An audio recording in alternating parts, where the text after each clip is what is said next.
I tried being creative every day. Here's how I did it.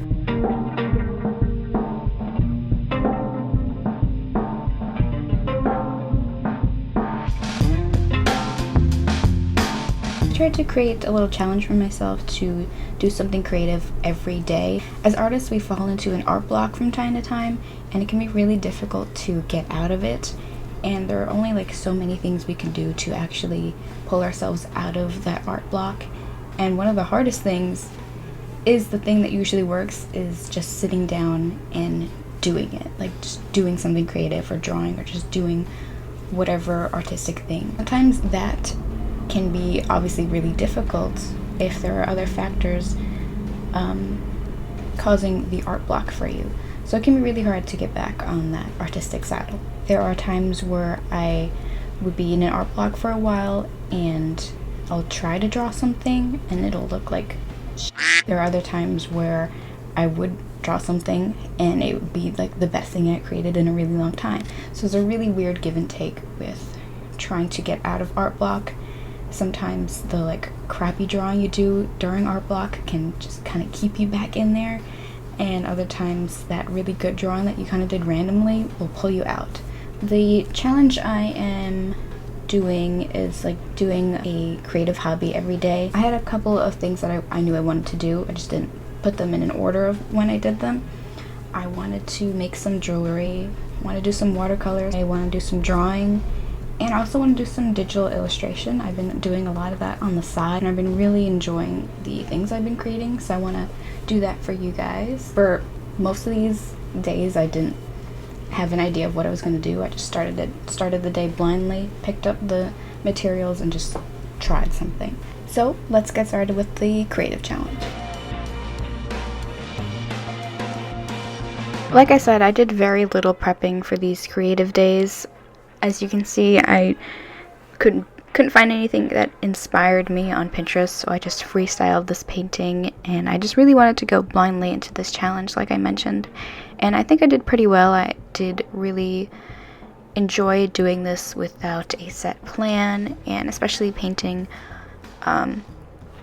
Didn't really have an idea of what I was going to do, so I just started painting and picking up colors that I think would look good as usual. That's pretty much how I always paint. I just pick some colors that I really like and put them all together. And for this painting, I seem to be drawn towards the metallic watercolors in this palette. I think my mindset was like, oh, I never used the metallics, I should try them. And I just sort of just went nuts with doing like a little pastel background. And just started doing some swirls. There was just like no thought of like, there were some thoughts, but I don't think they were thought out that much. I was just like, oh, that color is nice, I'm gonna do that. And oh, these swirls are fun, I'm gonna do that too, and just in a different color. And then I did some stars, and then I started drawing this like gray face that developed into like this gray-green person with some funky hair. I mentioned this like 5 times now. I had no idea what I was doing here. I just wanted to relax for this first day of the week. I just really wanted to do watercolors. I cannot recommend watercolors enough, especially if you're not confident in your drawing. Try watercolors because it's just so freeing. You can just start with like not a single thought in your head and just like see what comes out.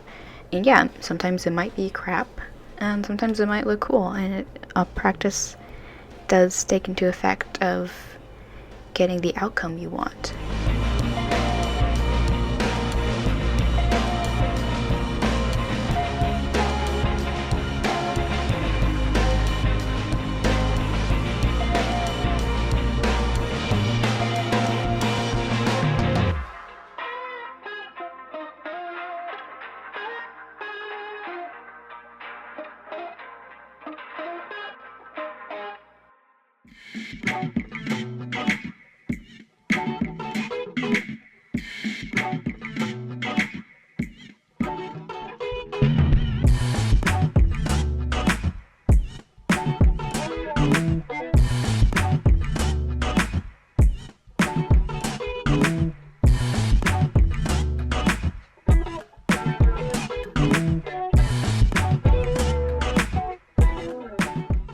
almost done with this painting. I just did some more deeper metallic colors in to make those colors pop out again. Here is how it looks.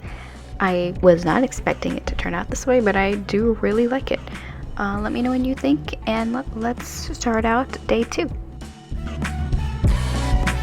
Welcome to day 2. We're gonna do some digital drawing today. I want to draw this cake, so let's do it. But first, music. I think I sat down and did this for like about an hour, so I couldn't just sit here in silence. I needed some music, okay? So I use this marker brush, and it does like a lot of overlapping.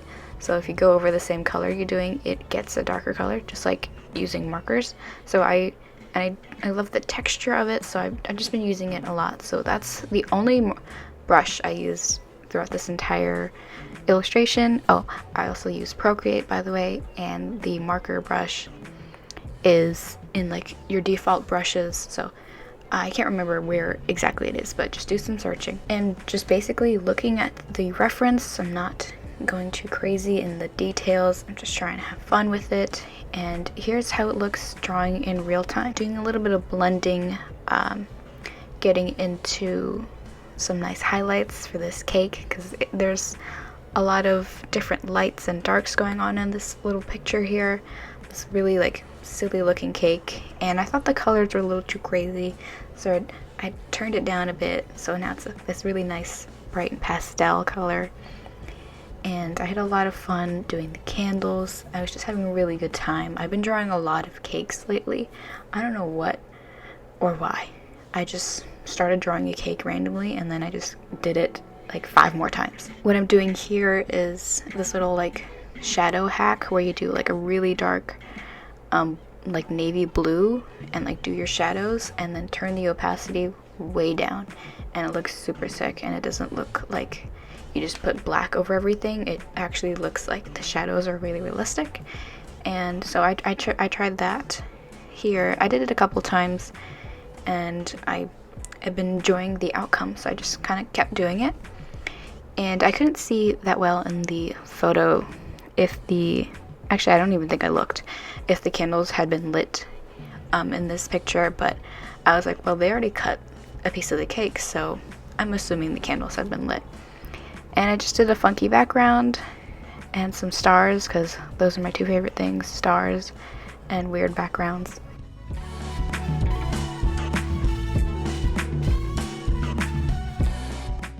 Just did my little logo, and here's how it looks. And enjoy a little time lapse of the drawing as well.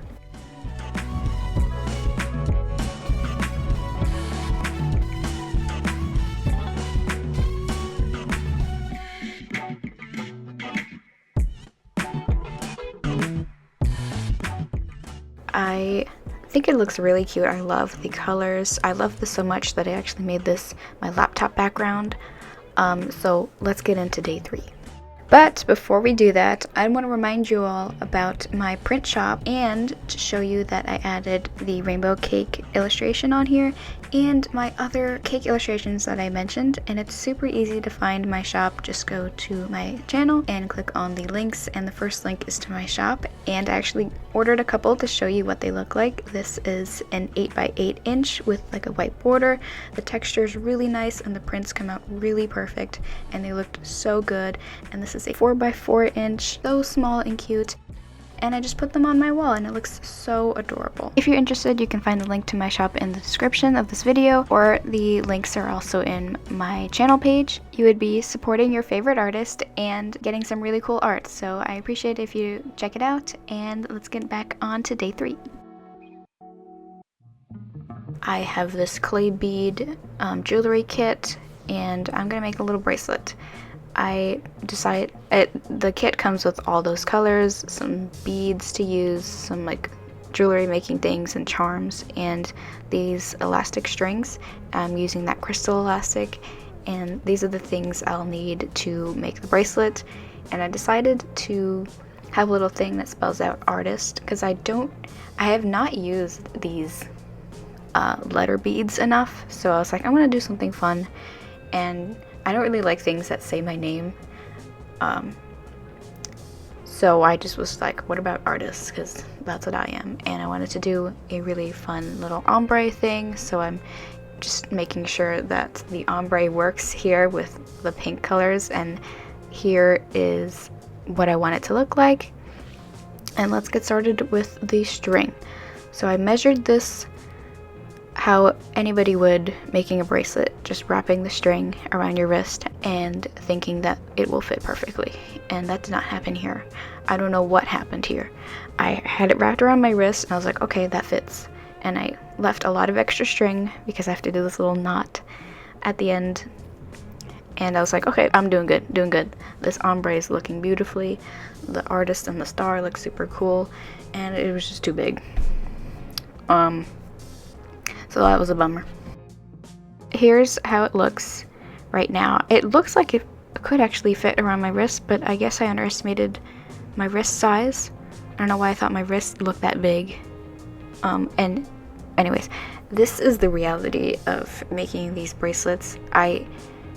You know, when you make bracelets, sometimes you'll like tape it to the desk, like the other end, and then tie the other end, and then like the tape falls off, and then your beads get everywhere. I didn't want that to happen. I did not feel like crying this day. So I stick the other end in my mouth and hold it in between my teeth while I tie the other end, because that's the reality of making things at home. Don't recommend that if you're giving this to a friend. They don't want you nasty. But I did the little lobster clasp and close it up. Anyway, here's the bracelet. Doesn't this look like a normal bracelet size? Why is my wrist so small? What happened to my wrist? Look how big this got. What happened? And I decided, I knew I wasn't going to wear this because I don't like feeling overstimulated and the texture is weird. So I decided to just hang it up on my wall. And it's just like a nice little cute thing in the background of my videos. And I'll look at it every day and it looks adorable, and it says artist and it's pink and there's stars. I love stars. And like, look how adorable this looks on my wall. Isn't that so cute?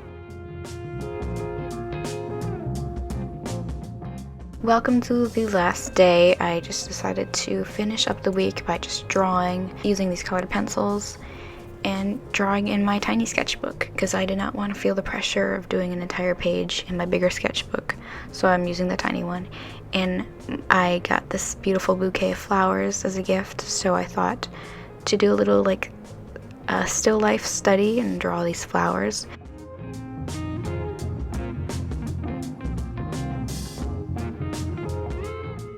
I just think it looks really cute. I just tried to do something simple and something that sort of looked like it, and that's how it's looking. And then I just did a couple more pages. I decided to draw this nice chubby orange cat.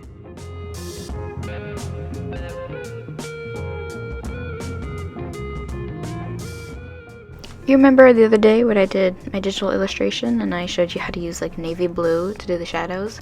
I had so much fun doing that, and I loved how it looked that I decided to do that here. Even though I couldn't change the opacity, I was like, well, I really like this dark blue color that I'm using here, so I'm just gonna do a little shadow for this little cat, this little boy.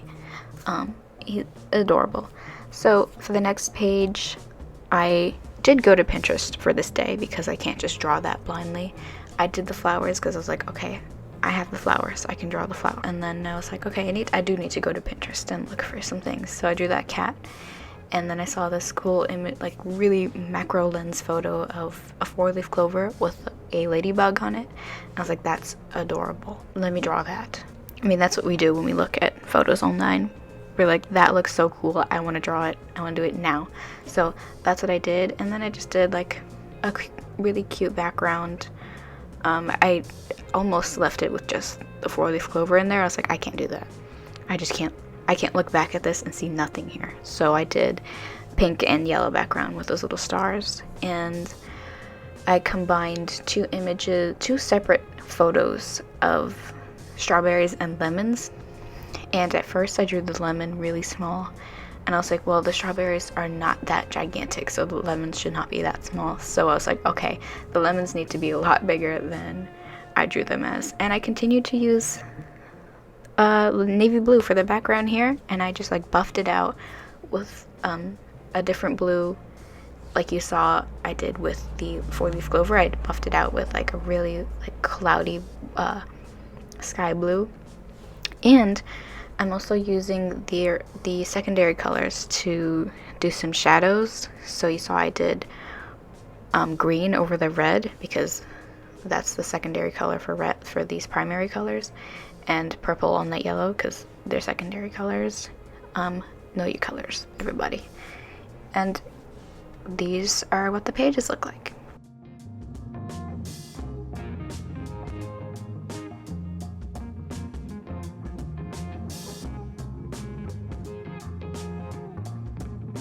So, how did I do? How do you think I did? Did I complete being creative every day? I mean, I think so. I didn't do an entire week, but I still did a majority of the week of doing something creative, or like just doing like an art hobby. And I really did have a surprisingly amount of fun. So this was a great little challenge I set up for myself, and I encourage you to try it or some variation of it. You can set your own rules. I didn't really have any rules for this challenge. I just wanted to do something every day. I hope this video gives you a little inspiration. Even some of the drawings that I did, I hope that inspires you to create something similar, or just to create in general. That's really what I hope to do in all of my videos, is just like inspire you to try something, or just inspire you in general. That's why I watch a lot of artists do these kinds of things, because it inspires me to do the same thing, and then I do it for you.